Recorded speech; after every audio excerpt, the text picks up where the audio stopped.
Oh, gosh golly, that sun has become bright. So I'm making it already. It's this is about when I started to lose it. And I mentioned it in another video about how people go, come and sit down with me. And how that can be dangerous because you could find yourself in the hands of a manipulator. But it is a very common response, and it is a very often very appropriate one, is to just remove the background noise from people, remove the prying eyes from people, because we all can't help it when someone starts throwing a wobbler. What's going on? We're all nosy cunts. But it was about how go and read Transactional Analysis.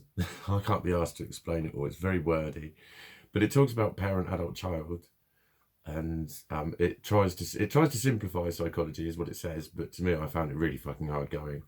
So I read enough of it to decide I know all about it. I simplified, I analysed, I compared, and I applied dynamics, and I understood it. Anyway, so when you say, come on, you're being basically like their parent.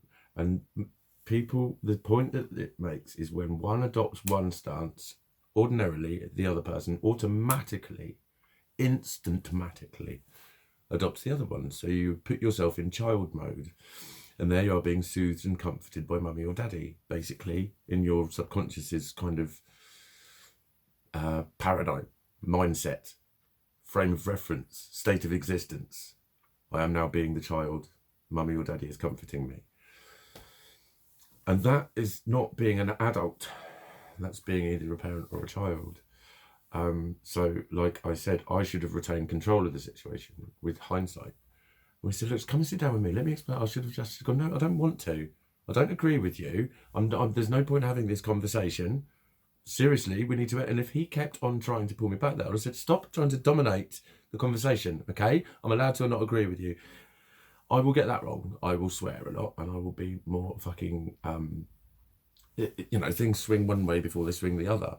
But it's about me challenging how passive I can be sometimes. A lot of it's through not giving a fuck. I've come across as passive as fuck by actually just not giving a fuck. And the exploiters go, if I ask for a quick favour, he will just do it. If I just give him some compliments, I can mould him in my hands. And there are a lot of those people out there, aren't there? And then so we're all scared of them. But that was my responsibility, and I would have been right in that situation, because it was me that put the boundary down in the end when I just said, I'm going to draw a fucking line under it. And it was my responsibility to have that conversation, even though I was responding in a way that I was at first thinking was being compassionate. But it was me that suffered. It was me that suffered. Yeah, he got booed out eventually, but the point was I was the one with the weird sensation where my vision goes, and I start going, whoa, no, don't tell me you didn't say that. And I got myself all in a flabbergastment, right? He did it, no one can make you feel anything without your permission. Yeah, and no. And actually fucking no, sometimes. It's not that fucking simple. But that was, that was my fucking learning from it. When I encounter someone being that dominant, because that's what he was basically being. He was adopting the position of being comforting, but he was actually being dominant. He was leading the conversation, and that's not how to help people. You help someone who's already doing something. Identify if they're already doing something, and if they are, help them. Ask them what they need. So if your mate is the type to be a drama queenie type person, rather than saying, come here, do this, ask them, what do you need? Or how can I help? What can I do right now, just in this moment, and just accept everything? Because just by accepting it, you're allowing it to be real. Don't remind them that we all experience things in our own way, because that increases the isolation, that it's only you and it's all your fault. This is only happening because of you, all that shit. Don't do that to them. Don't do this, do this with it. Accept it as real if you fucking agree or not. If you can't do that, don't try and help them. Let their pain be real. Even when they're obviously not in a violent situation. If there's a violent situation, call security. When a good security guard will say, yeah, we saw him fucking walk in, don't worry, as soon as he does anything, he's out. Right? If it's one of those situations where someone is getting violent, maybe not. But you will find a massive difference if someone starts being history fucking onic. The first thing we want to say, no, no, no, no, no. We keep saying no and come here and calm down, and we fucking smother them. And one of the best ways to placate people is to just look and go, I know, you're right, yeah, you're right. And watch them go, and car crash pretty much in front of you. You're right. That's all people need to hear. People get angry because they need their needs met, and they feel their needs aren't being met, and there's a crisis situation, and it is usually because no one's fucking listening. They've got this point and it's not being acknowledged anywhere. That's when they get angry. So when you've stopped them in their tracks by saying words like that, I know they did. Even if you don't agree, watch that person get much calmer straight the fucking way, mate. Even if they're still flustered. And then when they're car crashing, invite more. Don't reply, don't instruct, don't advise, don't placate, don't soothe. Invite. Tell me about it. Come on, tell me. It's good to offload. Have an offload. Come on, tell me about it. Talk to me.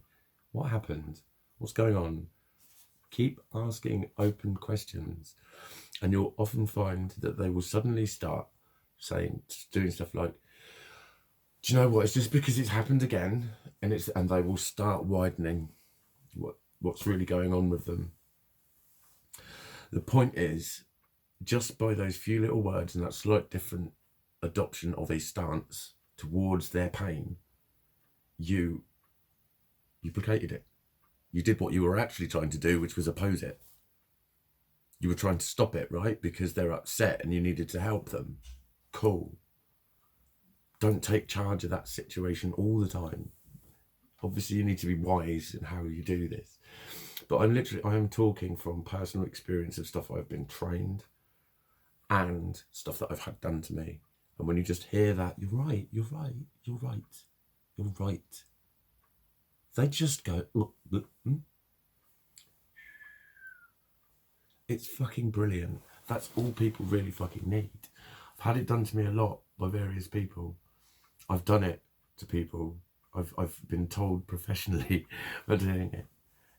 That's what people need, is just that acknowledgement of it. They don't need it compared to yours.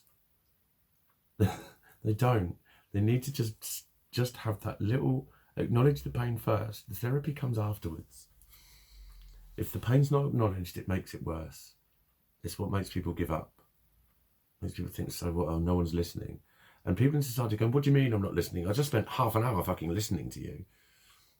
You spent half an hour having a conversation with them a lot of the time, because people don't know the true essence of listening, and listening in ways that make it show that you're listening. But that's a really fucking easy way to do it. It's just go, you're right.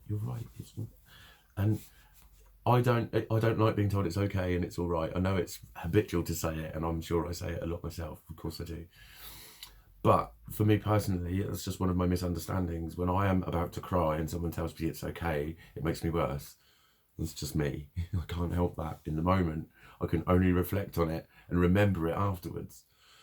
But I think it's just, I needed to take charge of my situation more. That's what I needed to learn. But it's about recognizing what I needed as well. And, like I say, my mate was fucking lovely. It was fucking lovely. And he was suggesting getting a Red Bull and going to dancing. And I was knowledgeable enough to say, like, thank you, but that's like, it's not the specific one I need. But what he was doing was acknowledging that it was going on. He wasn't trying to tell me it's not happening or anything. He was offering. And when I refused, he accepted. He didn't keep forcing it on me. He allowed me to tell him what I did need. And I was describing, I said, look, I'm here and I'm being challenged with this, and now you're trying to talk about this, and I can't fucking think right now. That's what I just clearly identified what was going on. And then, you know, it had been suggested by a few people, but then it finally landed when I said it. And I said, I just want to change the actual total subject and not keep to it, because we'll end up back here if we try and talk about, you know, but, you know, revisiting it and going on what people really meant by it. And I'm just thinking, yeah, okay, but we've already done this one, and all you're doing is putting your finger in the same fucking hole. But it did really remind, my mistake was allowing myself to be ushered over like a child and effectively spoken to like a child, because I've already adopted that. I have given control of the conversation away at that point. And when we do that arm round, come over here, be conscious of that's what I'm saying. I'm not saying don't do it. I'm saying be conscious of what state of mind you have just automatically put your friend in. And so it will actually make whatever you say less likely to be effective, because they'll be in the mode of like a little child. Because not in the way that this sounds, you're treating them like a child. In a sort of more phenomenological kind of a way. I'm not saying that you're going and telling them off, but that's how their subconscious will be understanding it. Is what I mean. Subconscious why think sort of big blockically. And they understand the roles and what happens in each role, and that's how they learn. So this person does that, then that happens. Right, I get it. So I'm that one, so I do this. That's great. It's very rudimentary, and it's a dick.